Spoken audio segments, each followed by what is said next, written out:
What is something that is expensive, but only owned by poor people? As somebody who works at a gas station, Newport cigarettes. Seriously, it's almost only ever poor people who buy them, and they're one of the most expensive cigarette brands we carry. Edit. For those asking how I know they're poor, it's something you eventually pick up on after working at a gas station for a while. It's hard to describe, but it's subtle. It's usually their mannerisms. As a former gas station cashier, I noticed a few trends. The poor folk who buy Newports are usually the poor trying to flex on other poors. The more humble poors go for things like Pall Malls and first class, whatever menthol is cheapest. Also, there is a very distinct racial divide, with almost all Newport buyers being POC or living with POC. The white poors always flex with Marlboros. Sick marketing companies absolutely made this happen. I remember I had an old Chevy truck that cost so much to maintain and keep fuel in that I couldn't afford to save for another car. I literally kept me broke until I eventually joined the military and could afford a different vehicle. Crappy cars are more expensive than you realize. Until I eventually joined the military and could afford a different vehicle. Mustang, Charger, or Camaro. And 60% APR over how many months? I don't know. A 96 Plymouth Breeze bought with cash. A perpetually broken car.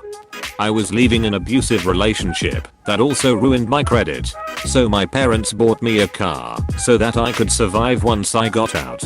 They overpaid and spent $3,000 on a 2002 Toyota Corolla with over 200,000 miles on it. It was nice gesture, but I'm now stuck paying them back every month. And I have spent over $1,500 in repairs on this car in the last year, and it's still not running like it should. There's no way I could find another sucker to buy this piece of junk, so I'm stuck with it until I can pay it off or until I fix my credit. What a mess. Best advice I can give is to learn the car and how to work on it. Saves an absolute ton of money and the threshold for getting into it is a lot lower than most people think. I can throw advice your way if you want more. Edit. So to clarify a few things, I see a lot of people talking about how mechanics are all crooks. Full disclosure, I'm a career mechanic, though I started out working on my own vehicles out of pure necessity. At the time I was working about 70 to 80 hours a week. I was paid like shit, and I was in a place that didn't allow working on cars, but I made it work. There are a ton of shops that will absolutely rip you off. That is why it is absolutely imperative that you learn how to work on a car. Also, that's why it's important to find a shop you can trust, not just the one that's cheapest. If a mechanic is really cheap compared to another shop doing the exact same time, that is suspicious. Tools can be expensive. Luckily not all tools have to be. If you have a Harbor Freight in your area, that's the place to go. Shit's cheap as hell and has a no questions asked lifetime warranty on most of their tools. Once you have tools, they will last you as long as you take care of them. How-tos, YouTube is your friend. Be wary of forums. Buy the maintenance manual for your car. It may not be cheap, but it will save your ass in the long run. Also, try not to listen to people that work at parts stores. Nothing against most of them, but there's a reason why they work there and not a shop. Buddy system. Most jobs are a hell of a lot easier with two brain cells rubbing together instead of one.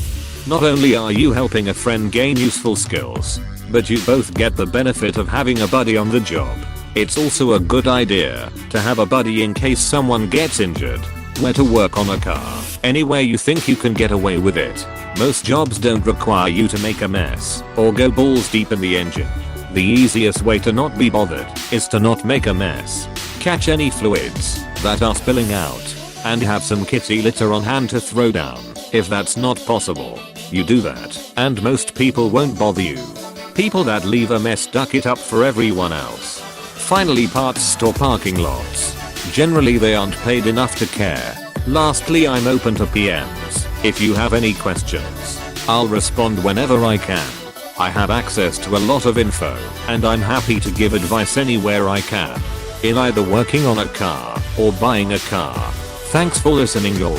Hope this helps. Lack of preventative care. Cheap shoes or cheap mattress leads to more expensive medical care. Lack of dental maintenance leads to expensive surgeries. That kind of thing. When you can't afford preventative medical care, it catches up to you, leading to more expensive costs later. Ducking mattresses. I'm a paramedic. Was badly injured at work last summer, and my life has been a waking nightmare, literally, because I couldn't sleep, because replacing my bed was impossible. Not only are they unreasonably expensive, but we ended up going through 3 different beds before we finally found one that didn't make my back pain worse. We finally found what may have been the magic bullet a week ago, and I could cry. I'm so grateful. Edit. Couple people asking. It's a Zinus. I was deeply hesitant to try memory foam, because memory foam beds prior to my injury were awful as far as comfort. I tried several and hated them, and so it hadn't occurred to me to try again post-injury. Shopping carts. My ex was a manager at a supermarket in a low-income area, and he and an employee or two would drive around every couple of weeks to collect stranded shopping carts. He told me stories of finding carts used as all kinds of shit, including dog cages and a grill. Someone turned a shopping cart over on top of a fire pit and grilled meat on it. Innovation. He didn't get that cart back.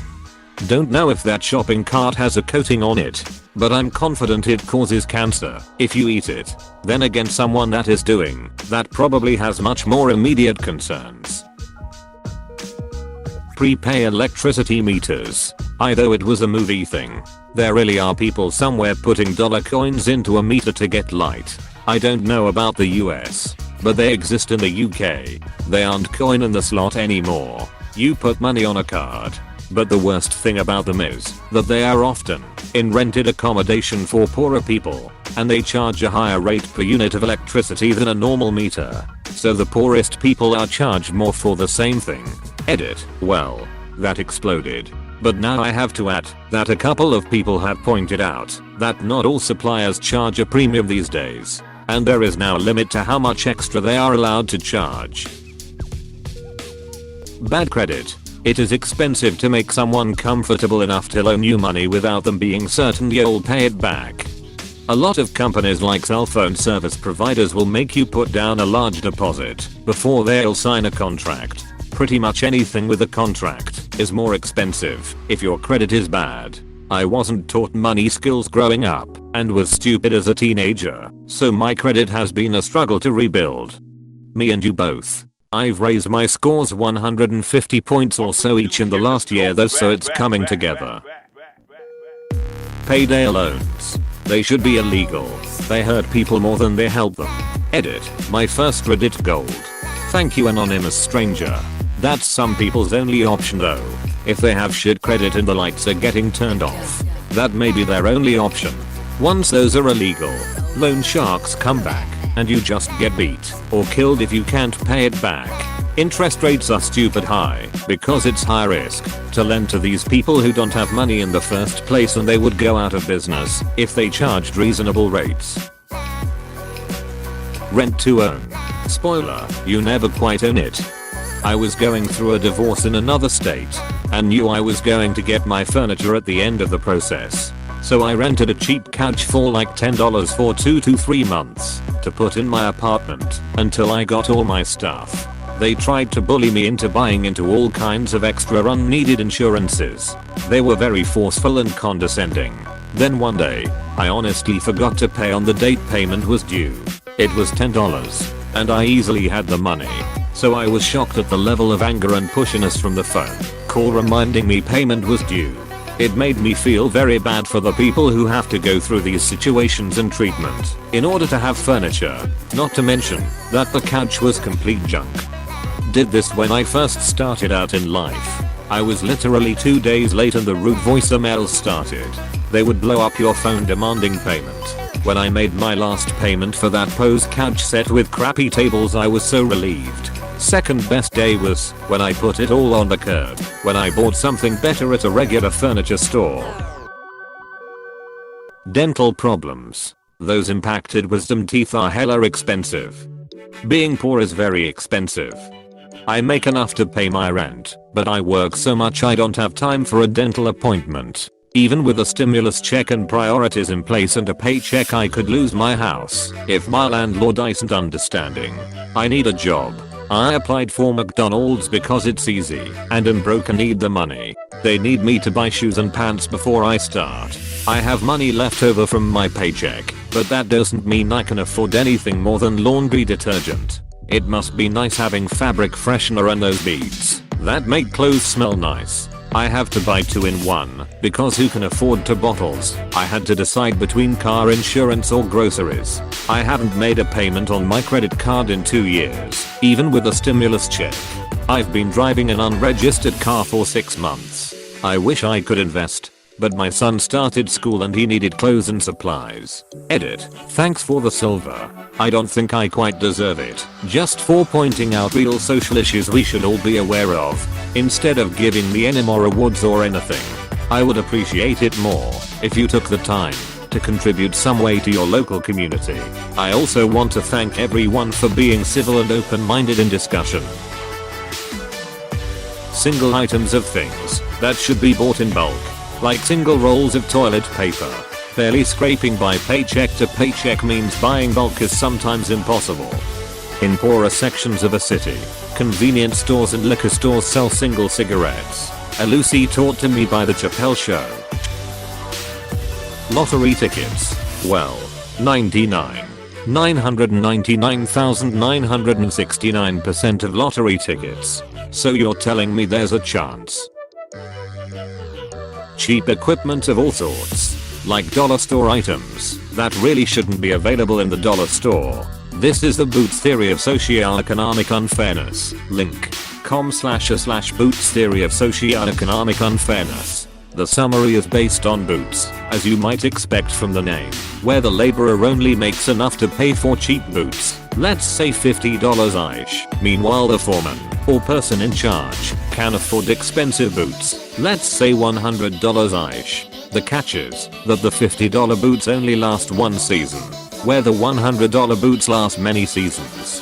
The poor laborer can never afford the expensive boots, but over any length of time beyond a single season, ends up paying more for boots than anyone that can afford a better, higher quality pair, because they are buying boots every season. I always see everything in a dollar store by this metric. Sure, it's cheap, and if you only ever intend to use it once or a few times, then that's fine. Anything you need to use more than once, go somewhere else. A good modern example would be pots and pans, baker and similar. At a dollar store, even if you get a reusable baking tin, it's likely going to fail, or rust or otherwise become unusable long before something that's 10x the cost at Walmart. Even the Walmart tin will likely last hundreds of times longer than the dollar store tin. If you're poor, the best thing you can do for these types of items is to buy them from thrift shops, anywhere they sell used goods. Buying a nice but used item will last longer and cost less in the long run than something you buy at the dollar store. But dollar stores are immensely successful because people are penny wise but pound foolish. Edit. Special thanks to /u/Laurie G in the comments for this correction. This is the Captain Samuel Vimes Boots theory of socioeconomic unfairness. Terry Pratchett. Men at Arms Edit 2. The man himself showed up, or at least someone with his name as their username. Redditor for 1 year /u/Samuel Vimes. Permalink to comment. Link. Reddit. com/r/ASKREDDIT/comments/gc4QRU/ what underscore is underscore something underscore that underscore is underscore expensive underscore but underscore only /payomo7/. Hey, thanks for watching, and don't forget to subscribe.